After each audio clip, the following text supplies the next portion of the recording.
అన్న ఎక్కడి నుంచి వచ్చారు? ఏ డిపార్ట్మెంట్లో ప్రస్తుతం వర్క్ చేస్తున్నారు మీరు? మాది ఉమ్మడి మహబూబ్నగర్ జిల్లా. ప్రస్తుతం మా మండలము అమన్గల్ మండలము. అయితే అది దాన్ని రంగారెడ్డిలో కలపడం జరిగింది. అయితే 317 జీవో అలొకేషన్ చేసేటప్పుడు ఈ స్థానికత అనేది పరిగణలోకి తీసుకుపోవడం వల్ల అయితే కొత్త జిల్లాలు చేసేటప్పుడు ఏం చేసిందంటే పాత ఉమ్మడి జిల్లాల నుంచి 10 మండలాలు తీసుకొచ్చి రంగారెడ్డిలో కలిపింది. అలొకేషన్ చేసేటప్పుడు ఆ 10 మండలాలు కలిపిరు కదా, ఎవరు అప్లై చేసుకోవాలనేది ఆప్షన్ ఇవ్వకుండా స్థానికత అనేది పరిగణలోకి తీసుకోకుండా ఇష్టారీతిన అలొకేషన్ చేయడం వల్ల స్థానికతను విస్మరించడం వల్ల మేము ఈ మహబూబ్నగర్ నుంచే ఎక్కువ మంది బాధితులు ఉన్నారు. వాళ్ళు తీవ్ర ఆందోళన వ్యక్తం చేస్తున్నారు. చాలా 3 సంవత్సరాల నుంచి ఆల్పెరగని పోరాటం చేస్తూ ఉన్నాము. ఇప్పుడు పాలమూరు బిడ్డగా ముఖ్యమంత్రి అవకాశం వచ్చింది కాబట్టి మొన్న మహబూబ్నగర్లో మీటింగ్లో రేవంత్ రెడ్డి గారు ఒక మాట అన్నారు. పాలమూరుకు అవకాశం వచ్చింది కాబట్టి పాలమూరుకు ఏది చేయడానికి కూడా రెడీగా ఉన్నారు. కాబట్టి రేవంత్ అన్న పాలమూరు బిడ్డగా మేము అడుగుతా ఉన్నాము. పాలమూరుకి ఎక్కువ అన్యాయం జరిగింది, అది మీకు తెలుసు. ఎందుకంటే మాది కల్వకుర్తి అనేది పక్కన రేవంత్ రెడ్డి గారికి కూతవేటి దూరంలో ఉన్నటువంటి ఊరు. అలాగే అత్తగారు ఊరు కూడా మా పక్కనే ఉంటుంది. కాబట్టి మాకు న్యాయం చేయాలన్నా పార్టీ ఏదైతే అధ్యక్షుడు గత తెలంగాణ అధ్యక్షుడు టీపీసీసీ అధ్యక్షుడు ఉన్న రేవంత్ రెడ్డి గారు మేము అధికారంలోకి రాగానే 48 గంటల్లోని జీవో ఎత్తివేస్తామని మీకు ప్రధానంగా హామీ ఇవ్వడం జరిగింది. దాని తగ్గట్టు మీరు ఓట్లు కూడా వేయడం జరిగింది, ప్రధాన ఊరు కూడా తిరగడం జరిగింది. దాదాపు సంవత్సరం అవుతుంది మన 9వ తారీఖు వచ్చి. ఎట్లా చూడొచ్చు ప్రస్తుతం సమస్య మీపైన స్పందించకపోవడాన్ని? ఓకే, ఆ రోజు అక్టోబర్ 2, 2023 రోజు గాంధీ భవన్ సాక్షిగా వేలాది మంది బాధితులతోటి అక్కడికి వెళ్ళినప్పుడు ఒక మాట ఇచ్చిండు. మన కాంగ్రెస్ ప్రభుత్వాన్ని అధికారంలోకి తీసుకురండి, అధికారంలోకి వచ్చిన 48 గంటల్లోనే మీ సమస్య పరిష్కారం చేస్తామని చెప్పారు. అదే మాట ప్రకారం నేను అక్టోబర్ 2న ఆ మాట ఇచ్చిన తర్వాత డిసెంబర్ 3 తారీఖు వరకు మేము 2 నెలల్లోనే ఎంతో కష్టపడి ఈ ప్రజాప్రభుత్వాన్ని అధికారంలోకి తీసుకురావడం జరిగింది.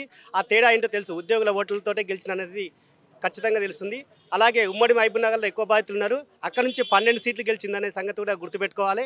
ఎందుకంటే అక్కడ ఉద్యమకారులు బాధితులు ఎక్కువ ఉన్నారు కాబట్టి అక్కడ అధికారంలోకి రావడానికి కీలకమైంది. కాబట్టి మా మాట నిలబెట్టుకున్నాం కాబట్టి మీరు ఇప్పుడు ఆ రోజు ఇచ్చినటువంటి మాట నిలబెట్టుకోవాలి. మీకు అధికారంలో ఉన్నారు కాబట్టి మీరు ఇచ్చిన మాట ప్రకారం అలాగే మేనిఫెస్టోలో పెట్టిరు, కమిటీ వేసిరు, ఇంతవరకు నిర్ణయం తీసుకోలేకపోతారు.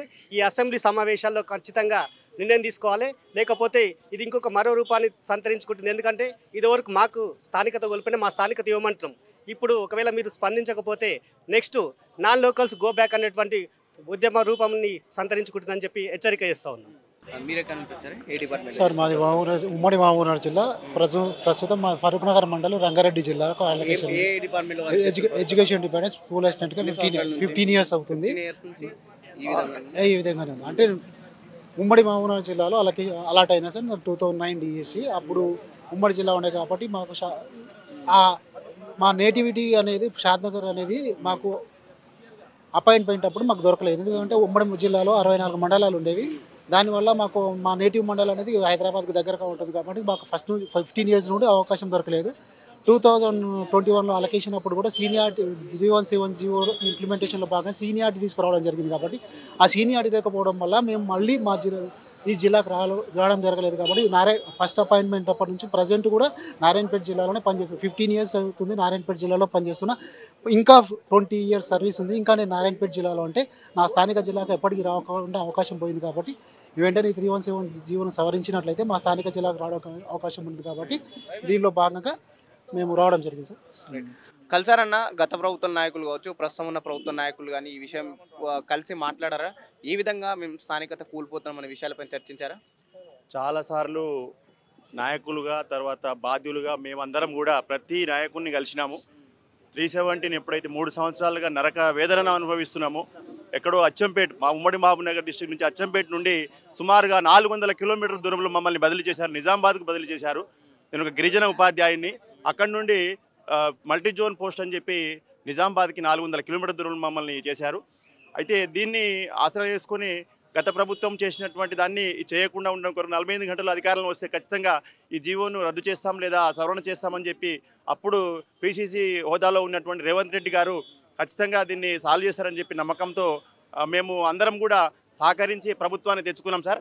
ఆ ప్రభుత్వం ఇప్పుడు కమిటీల పేరుతో కాలయాపన చేసి 9 నెలలు 10 నెలలుగా గడిచినా కూడా కొండందోవి ఎలకను పట్టిన చందంగా ఈ యొక్క జీవో మీద సమీక్ష చేసి చివరగా గత ప్రభుత్వం ఇచ్చినటువంటి స్పౌజ్ మెడికల్ మ్యూచువల్ అలాంటివే చేశారు, కానీ స్థానికత కోల్పోయినటువంటి వారికి న్యాయం జరగలేదని చెప్పి మేము పత్రికా ముఖంగా మీడియా ముఖంగా మీకు తెలియజేస్తున్నాం.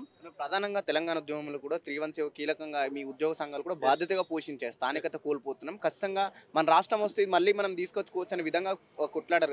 రెండు ప్రభుత్వాలని చూస్తున్నారు. ఏ విధమైన పాజిటివ్ స్పందన అంటే ఏమైనా వచ్చింది ఇప్పటివరకు? అయితే ఇప్పటి వరకు కేవలము కొన్ని సమస్యలకు మాత్రమే పాజిటివ్ అనేటటువంటిది వచ్చింది. మిగతా అసలైనటువంటి సమస్య స్థానికతనే పునాదుల మీదనే తెలంగాణ రాష్ట్రాన్ని సాధించుకున్నాము. కానీ ఇప్పుడు ఆ స్థానికత అనేటటువంటిదే లేకుండా పోయింది. కాబట్టి ఖచ్చితంగా ఇప్పటికైనా ఈ జీవోను సమీక్షించి జరుగుతున్నటువంటి అసెంబ్లీ సమావేశాల్లో మా సమస్య పైన స్పందించి ముఖ్యంగా ముఖ్యమంత్రి గారు రేవంత్ రెడ్డి గారు ఇచ్చినటువంటి మాట ప్రకారము ఖచ్చితంగా 317 బాధితులకు న్యాయం చేస్తారని చెప్పి ఆశిస్తున్నాం సార్.